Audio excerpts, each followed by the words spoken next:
Recent রিসার্চে দেখা যাচ্ছে আমাদের ভারতবর্ষ প্রায় ডায়াবেটিস ক্যাপিটাল হয়ে যাবে, মানে এত পরিমাণে ডায়াবেটিস বাড়ছে।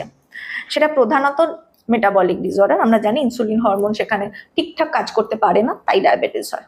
যেগুলো টাইপ 1 ডায়াবেটিস বলবো সেক্ষেত্রে সেটা জেনেটিক, সেটা তাদের ক্ষেত্রে সেইভাবে ট্রিটমেন্ট হয়। আর যেটা টাইপ 2 ডায়াবেটিস সেটা প্রধানত আমরা তৈরি করি, আমাদের লাইফস্টাইলে তৈরি হয়, আমাদের ভুল লাইফস্টাইলে ভুল খাওয়া দাওয়ার জন্য তৈরি হয়। তো সেখান থেকে এটা যদি আমরা কারেকশন করতে চাই, প্রথমে 3টে জিনিস আছে। যাদের ডায়াবেটিস হয়ে যায় তাদের ক্ষেত্রে 3টে অ্যাসপেক্ট মেনটেন করতে, একটা হচ্ছে এক্সারসাইজ, যার কোনো রকম অল্টারেশন হবে না। নাম্বার 2 হচ্ছে ডায়েট। নাম্বার 3 হচ্ছে মেডিকেশন। মেডিটেশন অনেক কাজ করে। মেডিকেশন ওকে, এই 3টে অ্যাসপেক্টে ডায়াবেটিসের ট্রিটমেন্ট হয়। 1 নম্বর হরমোন কন্ট্রোল করার জন্য বা অন্যরকম আদার্স যে সমস্ত প্যারামিটার্স বডি সেগুলো কন্ট্রোল করার জন্য এক্সারসাইজ ইজ ভেরি ইম্পর্টেন্ট।